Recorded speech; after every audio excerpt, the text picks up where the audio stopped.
Welcome to official YouTube channel of GS central.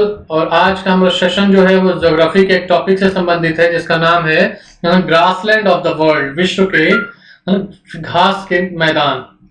पूरे विश्व में जगह जगह पर ग्रासलैंड्स हैं, मतलब घास के मैदान हैं जो काफी उपयोगी भी हैं और उनसे संबंधित प्रश्न हमेशा विभिन्न परीक्षाओं में पूछे जाते रहे हैं।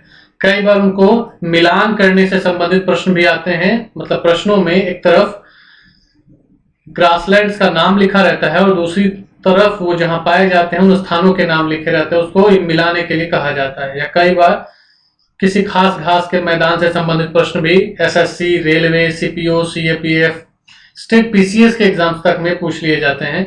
आज के सेशन में हम इन्हीं के बारे में डिस्कस करने वाले हैं। बहुत ध्यान से देखिए, आपका स्टैटिक जीके का भी एक टॉपिक है और ज्योग्राफी का भी है, तो एक टॉपिक यहां से आपका कंप्लीट हो जाएगा। अगर अभी तक चैनल सब्सक्राइब नहीं किया है आपने तो चैनल सब्सक्राइब करें। स्क्रीन पर दिख रहा है आपको GS central, enhance your knowledge with us. आइए आज का सेशन स्टार्ट करते हैं। विश्व के महत्वपूर्ण ग्रासलैंड से घास के मैदानों के बारे में। विश्व में बहुत से महत्वपूर्ण घास के मैदान पाए जाते हैं। इन सभी का महत्व विभिन्न उद्देश्यों से भिन्न भिन्न है। ठीक है, घास भूमियों को दो वर्गों में बांटा जा सकता है। कौन कौन है? एक है उष्ण कटिबंधीय और दूसरा है शीतोष्ण कटिबंधीय। अगर आपको याद होगा तो उष्ण कटिबंधीय और शीतोष्ण कटिबंधीय और शीत कटिबंध हम लोगों ने टेम्परेचर जोन में भी उसको स्टडी किया है। उसी से संबंधित ये भी उष्ण कटिबंध में जो ग्रासलैंड्स हैं तो उष्ण कटिबंधीय, शीतोष्ण कटिबंध में जो है वो शीतोष्ण कटिबंधीय ग्रासलैंड्स हो गए। अगर उष्णकटिबंधीय को देखा जाए तो इसे अलग अलग देशों में अलग अलग नामों से जाना जाता है, जैसे सवाना अफ्रीका में, कंपोज ब्राजील में, लानोस वेनेजुएला और कोलंबिया में। उसी प्रकार अगर शीतोष्ण कटिबंधीय ग्रासलैंड से घास भूमियों को देखा जाए तो इन्हें भी निम्न नामों से जाना जाता है। जैसे इसका एक नाम है प्रेयरी जो यूएसए में कहा जाता है, पंपास अर्जेंटीना में कहा जाता है, वेल्ड दक्षिण अफ्रीका में कहा जाता है, डाउन्स ऑस्ट्रेलिया में कहा जाता है, स्टेपी एशिया, यूक्रेन, रूस, चीन के मंचूरिया रीजन में जो ग्रासलैंड्स हैं उनको स्टेपी के नाम से जाना जाता है। घबराइएगा नहीं इन सभी नामों को देख करके, हम सबको एक एक करके भी देखने वाले हैं। आगे चलते हैं। Proceedings of the national academy of sciences. Proceedings of the national academy of sciences journal में छपे एक अध्ययन के अनुसार जलवायु परिवर्तन के चलते जो घास के मैदान और उनमें उगने वाले पौधों की प्रजातियों में व्यापक परिवर्तन आ रहा है, जिसके चलते इन घास के मैदानों की पहचान भी अब बदल रही है। अध्ययन के अनुसार घास के मैदानों में आ रहे बदलाव के लिए जलवायु परिवर्तन, प्रदूषण और पर्यावरण में आ रहे परिवर्तन मूल रूप से जिम्मेदार पाए गए हैं। इन परिवर्तनों में जिनमें मुख्यतः कार्बन डाइऑक्साइड का स्तर इंक्रीज होना, तापमान में बढ़ोतरी होना, अतिरिक्त पोषक तत्वों से प्रदूषण होना और सूखा आदि कारक जो है वो मुख्य रूप से जिम्मेदार है। रिसर्चर्स ने या शोधकर्ताओं ने देखा कि जलवायु परिवर्तन से जुड़े कारकों में से किसी भी एक के संपर्क में आने के 10 साल के बाद इन घास के मैदानों में उगने वाली पौधों की प्रजातियों में परिवर्तन आना शुरू हो गया है।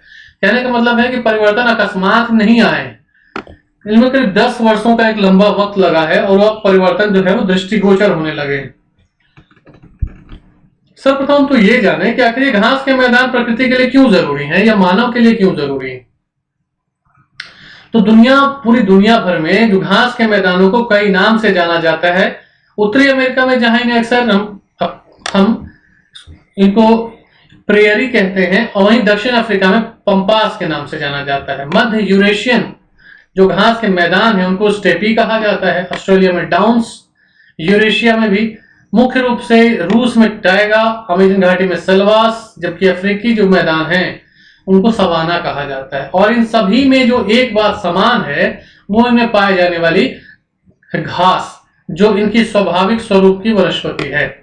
मूलतः यह घास के मैदान वहां पाए जाते हैं जहां जंगल की वृद्धि के लिए पर्याप्त और नियमित वर्षा नहीं होती है। हाँ, लेकिन बारिश इतनी भी कम नहीं होती है कि जमीन रेगिस्तान में बदल जाए। वास्तव में अक्सर यह घास के मैदान जंगलों और रेगिस्तानों के बीच स्थित होते हैं। इस दृष्टिकोण से यह मरुस्थलीकरण को रोकने में भी अहम साबित होता है। तो देखा आपने कि घास के मैदान जरूरी क्यों है। घास के मैदान उन्हीं जगहों पर होते हैं जहां ना तो बहुत ज्यादा वर्षा होती है और ना ही बिल्कुल सूखा ही पड़ता है, मतलब मॉडरेट जो क्लाइमेट टाइप का जगह है वहां पर ये पाए जाते हैं। घास जब जमीन पर होंगे तो मरुस्थलीकरण को होने से बचाएंगे, मिट्टी को अपक्षय होने से बचाएंगे, मृदा अपरदन से बचाएंगे और जमीन मिट्टी मृदा को पकड़ कर रखते हैं, उसे उड़ने बहने से रोकते हैं। यह घास के मैदान दुनिया के 20 से 40% भूमि पर पाए जाते हैं, जो कि आमतौर पर खुले और सपाट स्थल होते हैं। प्रायः अंटार्कटिका को छोड़कर दुनिया के हर महाद्वीप पर ग्रासलैंड या घास की भूमियां जो है वो मौजूद हैं। एक अन्य इसका और भी फायदा है कि मवेशियों के लिए भोजन उपलब्ध कराने के अलावा ये घास के मैदान अनेक जीवों का घर भी हैं, जो इनको छोड़कर अन्य किसी स्थान पर प्राकृतिक रूप से नहीं पाए जाते हैं। जैसे कि उत्तरी अमेरिका के प्रेयरीज में पाए जाने वाले बिशन सांड के जैसी एक जीव है, और अफ्रीका के सवाना में पाए जाने वाले जेब्रा और जिराफ, ये अन्यत्र कहीं दूसरी जगह नहीं पाए जाते हैं। इसके साथ ही यह घास के मैदान एक और विशिष्ट कारण से भी महत्वपूर्ण है।